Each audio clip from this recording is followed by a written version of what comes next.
দেশের অর্থনীতিতে রক্তক্ষরণ হচ্ছে, সবগুলো সূচকই নিম্নমুখী। তাই এই মুহূর্তে বাংলাদেশের এলডিসি থেকে উত্তরণের সুযোগ নেই বলে জানিয়েছেন অর্থ ও পরিকল্পনা মন্ত্রী আমির খসরু মাহমুদ চৌধুরী। জ্বালানি সংকটের প্রভাবে আগামী দিনগুলোতে দ্রব্যমূল্য বাড়ার শঙ্কাও প্রকাশ করেন তিনি। অন্যদিকে এলডিসি উত্তরণের চ্যালেঞ্জ মোকাবেলায় সক্ষমতা বাড়ানোর তাগিদ দিয়েছেন অর্থনীতিবিদ সহ সংশ্লিষ্টরা। আরাফাত ইসলামের রিপোর্ট।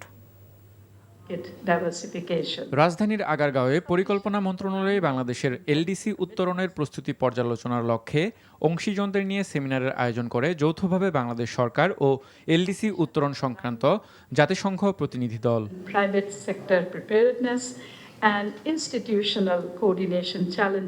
এ সময় বাংলাদেশের স্বল্পোন্নত দেশ থেকে উন্নয়নশীল দেশে রূপান্তরের ক্ষেত্রে চ্যালেঞ্জের নানা দিক তুলে ধরা হয়।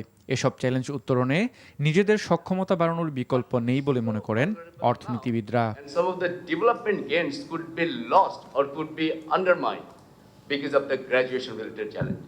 সেমিনার শেষে সাংবাদিকদের প্রশ্নের জবাবে অর্থ ও পরিকল্পনা মন্ত্রী বলেন, দায়িত্ব গ্রহণের পর সবকটি সূচকে নিম্নগামী অর্থনীতি পেয়েছে সরকার। সেই সাথে বৈশ্বিক যুদ্ধ পরিস্থিতির কারণে দেশের অর্থনীতিতে রক্তক্ষরণ হওয়ায় এখনই এলডিসি উত্তরণের সুযোগ নেই। মধ্যপ্রাচ্যে যে যুদ্ধ চলছে, এটার ইম্প্যাক্ট অনেক বড় এবং এটা বাংলাদেশের তহবিল, সরকারি তহবিলকে এটা থেকে রক্তক্ষরণ হচ্ছে। এক কথায় বলতে গেলে রক্তক্ষরণ হচ্ছে। এগুলো আমরা ফায়ার ফাইটিং করতেছি প্রত্যেক দিন। তারপরে বাংলাদেশের আপনার যে দায় দেনা হয়েছে, এটা ম্যানেজমেন্ট একটা বড় ধরনের একটা সমস্যা হয়ে দাঁড়িয়েছে।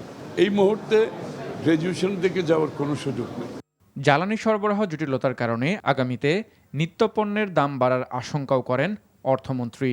টোটাল সাপ্লাই চেইন ক্ষতিগ্রস্ত হচ্ছে এবং সব কিছুতে আগামী দিনে দ্রব্যমূল্য বাড়বে, এ ব্যাপারে কোনো সন্দেহ নেই। সামষ্টিক অর্থনীতির গতিশীলতা বাড়ানো সহ অর্থনৈতিক নানা ধরনের সংকট নিরসনে সরকার কাজ করছে বলেও উল্লেখ করেন তিনি।